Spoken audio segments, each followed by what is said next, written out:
Sobat sehat dan bahagia yang tercinta, hari ini ketika dunia terbagi dalam dua kutub kekuatan besar, Amerika Serikat dan Republik Rakyat Cina, terjadi perang dagang dan perang tarif yang seru gara-gara Amerika menaikkan tarif impor di banyak negara.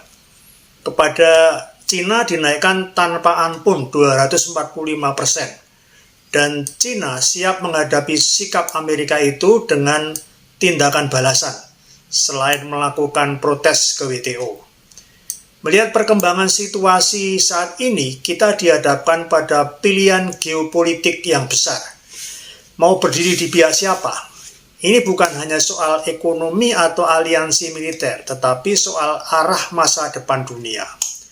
Maka izinkan saya memulai dari satu pernyataan yang barangkali provokatif. Memilih Cina itu bisa jadi lebih baik karena sepanjang sejarah hingga sekarang Cina bukanlah bangsa penjajah. Mari kita lihat dari sejarah panjang umat manusia. Bangsa-bangsa Eropa termasuk Inggris, Spanyol, Belanda, dan Prancis menciptakan imperium besar melalui penjajahan brutal. Sumber daya alam dijarah, manusia diperbudak, budaya dihancurkan. Dan ketika era kolonial klasik berakhir, tongkat estafet diteruskan oleh Amerika Serikat. Dengan dalih demokrasi dan kebebasan, Amerika terlibat dalam puluhan perang dan kudeta di berbagai belahan dunia.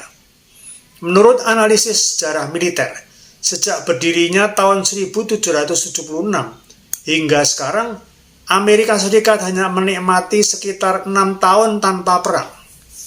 6 tahun damai dalam lebih dari 2 abad sejarah. Selebihnya, Amerika selalu terlibat dalam konflik, baik secara langsung maupun tidak langsung. Di Irak, di Afghanistan, Vietnam, Korea, Panama, Granada, Libya, Suriah, hingga Ukraina, Amerika menggunakan kekuatan militernya bukan hanya untuk mempertahankan diri, tetapi untuk membentuk dunia sesuai kepentingannya. Amerika mendukung diktator jika menguntungkan mereka, dan menjatuhkan pemimpin terpilih jika tidak sejalan.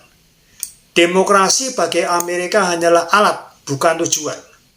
Bandingkan dengan Cina, sejak zaman kuno, dinasti-dinasti besar seperti dinasti Han, Tang, dan Ming membangun pengaruhnya lewat budaya dan perdagangan, bukan melalui kolonialisasi global. Bahkan ketika Cina menguasai wilayah luas seperti Tibet atau Xinjiang, itu terjadi dalam konteks hubungan historis dan geopolitik regional, bukan ekspansi lintas benua seperti yang dilakukan Eropa dan Amerika. Pada awal abad ke-15, armada Laksamana Cheng Ho menjelajahi Asia Tenggara, India, Indonesia, dan pantai timur Afrika. Tapi tidak ada satu negara pun yang dijajah oleh Cina.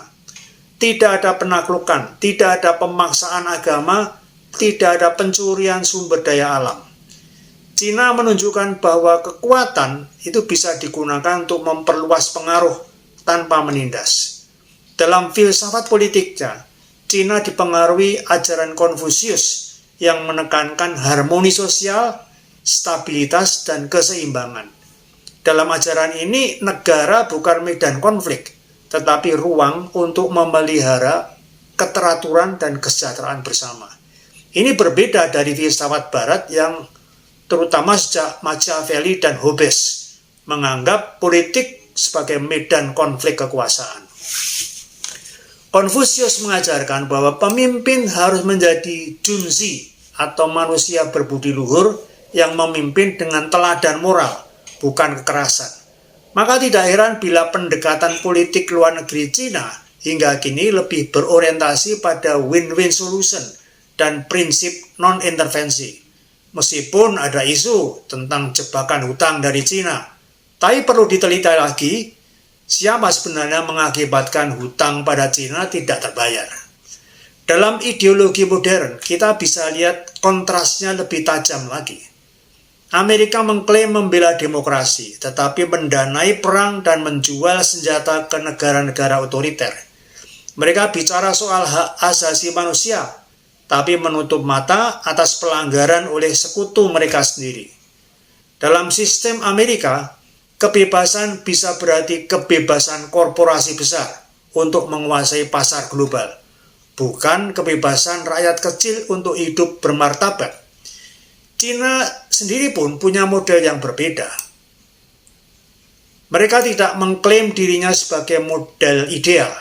Mereka menawarkan alternatif sistem politik terpusat, tetapi fokus pada pembangunan ekonomi, pengentasan kemiskinan, dan stabilitas sosial.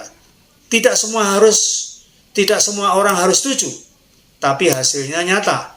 Lebih dari 800 juta orang berhasil keluar dari kemiskinan dalam 40 tahun terakhir. Cina juga tidak mengekspor ideologinya secara agresif. Mereka tidak mendanai revolusi di negara lain, tidak melakukan embargo sepihak, tidak membuat aliansi militer ofensif seperti NATO. Mereka lebih memilih membangun rel kereta, jembatan, dan pelabuhan melalui inisiatif Belt and Road, alih-alih membangun pangkalan militer. Tentu, Cina bukan tanpa masalah. Ada isu HAM, kebebasan sipil, sensor media, dan sebagainya. Tapi mari kita jujur, apakah semua negara lain bersih dari itu? Apakah Amerika tidak punya sejarah panjang pelanggaran HAM, dan dari perbudakan, perang Vietnam hingga penjara Guantanamo? Kita tidak sedang bicara siapa yang sempurna. Kita bicara soal siapa yang punya sejarah lebih damai dan visi yang lebih menghargai kedaulatan bangsa lain. Sebagai negara berkembang seperti Indonesia, kita harus cermat membaca arah angin dunia. Jangan sekadar ikut arus wacana global yang dikendalikan media barat. Lihatlah siapa yang benar-benar membangun tanpa menjajah. Lihatlah siapa yang datang dengan kerjasama, bukan ultimatum. Cina dalam banyak hal menawarkan model kerjasama ekonomi yang saling menguntungkan. Jika kita pandai menjaga posisi tawar kita, saya ingin mengajak kita semua untuk merenung secara jernih, melepaskan diri dari dogma dan propaganda lama, dan melihat dunia sebagaimana adanya, bukan sebagaimana katanya. Kita dibesarkan dalam bayang-bayang narasi bahwa demokrasi liberal adalah satu-satunya jalan hidup, bahwa Amerika dengan kebebasan dan kapitalismenya adalah patokan utama peradaban. Cina hari ini memang diperintah oleh Partai Komunis, dan secara ideologis mereka mengakui ateisme sebagai sikap resmi negara.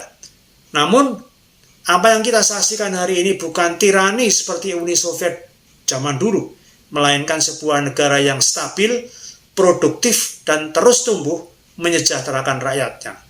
Lebih dari 800 juta orang diangkat dari kemiskinan ekstrim.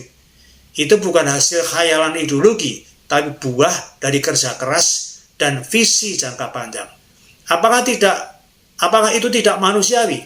Di bawah kontrol negara, Cina menjaga pluralisme dalam batas aman. Masjid, gereja, kuil, dan biara tetap berdiri. Agama bukan dilarang, hanya diarahkan agar tidak menjadi alat separatis dan ekstremis. Bandingkan dengan Amerika, negeri yang katanya menjaga kebebasan. Tapi siapa yang punya hak atas kebebasan itu? Rakyat kecil tak mampu bayar biaya rumah sakit. Mahasiswa terjebak utang seumur hidup. Warga kulit hitam dan migran diperlakukan tidak setara. Dan lebih dari itu, Amerika hanya tidak berperang selama 6 tahun sepanjang sejarahnya. Vietnam, Irak, Libya, Afghanistan, Suriah bukan sekadar nama negara, tetapi kuburan massal akibat kebijakan luar negeri mereka. Apakah itu wajah dari kebebasan? Siapa sebenarnya yang lebih berbahaya? Negara yang mengontrol media, tapi menjaga stabilitas dan membangun ekonomi rakyat, atau negara yang menjual kebebasan, tapi menindas rakyatnya secara ekonomi, dan mengebom negara lain atas nama demokrasi. Dunia kini sedang bergerak ke timur. Kita perlu membuka mata dan tidak terus-menerus menjadi pemuja barat secara membabi buta. Kita tidak perlu mengkopi persis seperti Cina, apalagi soal ateismenya. tapi kita bisa belajar dari ketenangan dan konsistensinya. Kita tidak perlu membenci Amerika, tapi kita harus kritis dan jujur dengan jujur dan berani. Karena bangsa yang besar adalah bangsa yang berani menentukan arah sendiri, tanpa tunduk pada bendera, dolar, atau dogma asing. Pada akhirnya, pilihan bukan soal menjadi pro-Cina atau anti-Amerika, tetapi soal melihat realitas secara objektif. Fakta sejarah menunjukkan Cina bukan bangsa penjajah. Amerika sebaliknya hampir tak pernah berhenti berperang. Maka jika kita ingin masa depan yang lebih damai, lebih sejahtera, lebih setara, lebih berdaulat, mungkin saatnya kita memberi perhatian lebih pada alternatif timur ini.